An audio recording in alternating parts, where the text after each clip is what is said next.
പിതാവിൻ്റെയും പുത്രൻ്റെയും പരിശുദ്ധാത്മാവിൻ്റെയും നാമത്തിൽ ആമേൻ. നല്ല പ്രഭാതത്തെയും നല്ല ദിവസത്തെയും ഓർത്ത് നല്ല ദൈവത്തിന് നമുക്ക് നന്ദി പറയും.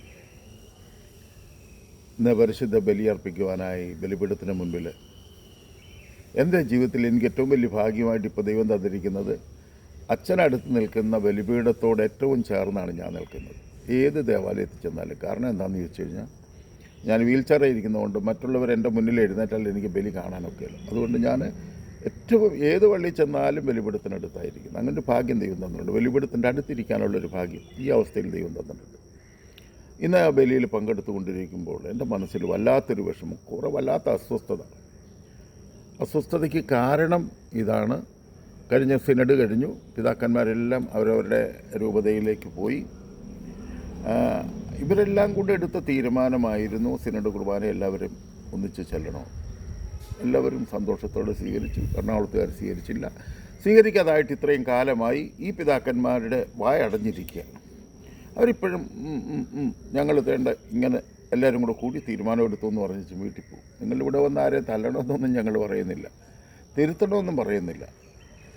ആദ്യമ സമയത്ത് തീവ്രമായി നിന്ന സമയത്ത് ഈ രൂപതയിലെ പല പെൺകൊച്ചുങ്ങളെയും മറ്റുള്ളിടത്ത് കെട്ടിക്കാൻ കൊണ്ടുചെല്ലുമ്പോൾ ഈ എഴുത്ത് ആ അച്ഛൻ തന്നാണെങ്കിൽ പറ്റത്തില്ല എന്നും പറഞ്ഞ് തിരിച്ചയച്ചതും കൊച്ചിൻ്റെ അപ്പൻ ഒത്തിരി കഷ്ടപ്പെട്ട ചരിത്രമൊക്കെ നമുക്കറിയാം. അവസാനം നെഞ്ചിൽ പെട്ടെന്ന് പ്രശ്നമുണ്ടായി, ആശുപത്രിയിൽ പോയി 2-3 ദിവസം കൊണ്ട് ബ്ലോക്കും കുറേ നെഞ്ചുവേദനയും വിഷമമൊക്കെ ഉണ്ട്. അങ്ങനെയുള്ള സംഭവങ്ങളൊക്കെ ഇവിടെ ഉണ്ടായിട്ടുണ്ട്.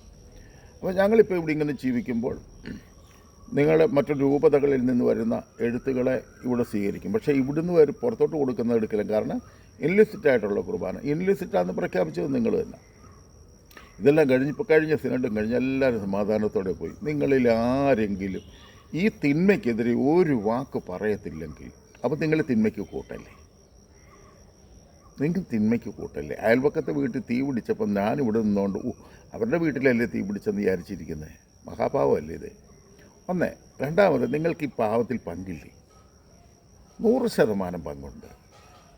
കാരണം നിശബ്ദത, മിണ്ടേണ്ട സമയത്ത് മിണ്ടാൻ വേണ്ടിയാണ് നാവ് തന്നിരിക്കുന്നത്, ബുദ്ധി തന്നിരിക്കുന്നത്, വിവേകം തന്നിരിക്കുന്നത്. പിതാക്കന്മാരെന്നല്ലേ നിങ്ങളുടെ പേര്? നിങ്ങളെല്ലാവരും കൂടുമ്പോൾ ഭയങ്കര സമ്മേളനമാണെന്നാണ് പറയുന്നത്. ഉണ്ണാനും തിന്നാനും കൂടുന്നതാണെന്നാണ് ഇപ്പം ഞങ്ങളൊക്കെ പറയുന്നത്, വിശ്വസിക്കുന്നത് അങ്ങനെ. ഒരു കാര്യം ഞാൻ പറയാം, ഞങ്ങൾ ആത്മായരായ മണ്ടന്മാരും പൊട്ടന്മാരും കള്ളുകുടിയന്മാരും ഒക്കെയാണ്. ഒരു കുടുംബമൊക്കെ ചുമന്നുകൊണ്ട് പോകുമ്പോൾ ചിലപ്പോൾ ബലഹീനത കൊണ്ട് കള്ളു കുടിക്കുമോ, ചിലപ്പം ചീത്ത പറയുകയോ ഒക്കെ ചെയ്യാം കേട്ടോ. അതൊക്കെ ഞങ്ങളുടെ സാധാരണഗതിയിൽ സംഭവിക്കുന്ന കാര്യങ്ങളാണ്. അങ്ങനെ സംഭവിച്ചു കഴിഞ്ഞാൽ പിന്നെ ഉറക്കം നടക്കത്തില്ല കേട്ടോ. ഒരുത്തനെ വഞ്ചിച്ചാൽ, ഒരുത്തനെ പറ്റിച്ചാൽ, ഒരുത്തനെ പാര വെച്ചിട്ടാണ് കിടക്കുന്നതെങ്കിൽ ഉറക്കം നടക്കത്തില്ല. അപ്പോൾ ഒരു ദിവസം ഉറക്കം നഷ്ടപ്പെട്ടാൽ ഞങ്ങൾ എളുപ്പം പോയിട്ട് കുമ്പസാരിക്കും. ഞങ്ങൾ സാധാരണ ഒരു മനുഷ്യൻ്റെ അവസ്ഥയെ പറയുന്നത്. നിങ്ങൾ ഇത്ര വലിയ കൊടിയ തിന്മ ചെയ്തിട്ട് നിങ്ങൾ വലിയ മിടുക്കന്മാരായിട്ട് നടക്കുക. ഈ കൊടിയ പാപം ചെയ്തിട്ട് കുമ്പസാരിക്കാൻ പറ്റാതെ വരുന്നതും പോയി കള്ളു കുടിക്കും. ഒരു സ്വസ്ഥതയും സമാധാനവും ഇല്ല. ഇച്ചിരി വെള്ളം അടിച്ചാൽ ബോധം കെട്ടൊന്ന് കിടന്നുറങ്ങാമല്ലോ. ഏതായാലും നിങ്ങൾ ഈ പരിശുദ്ധ കുർബാനയ്ക്കെതിരെ നിശബ്ദത കാണിച്ചുകൊണ്ട് ദൈവനിഷേധം നടത്തിയിട്ട് നിങ്ങൾക്ക് എങ്ങനെ ഉറങ്ങാൻ പറ്റും?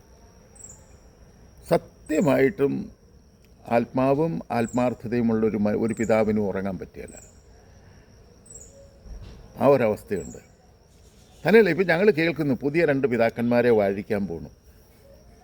ഈ വാഴിച്ചാൽ 2 പിതാക്കന്മാരെ വാഴിച്ചാൽ അടുത്ത സിനഡിൽ തീരുമാനം എടുക്കുമെന്നൊക്കെ പറഞ്ഞ് ഇവരേത് കുർബാനയില്ലും?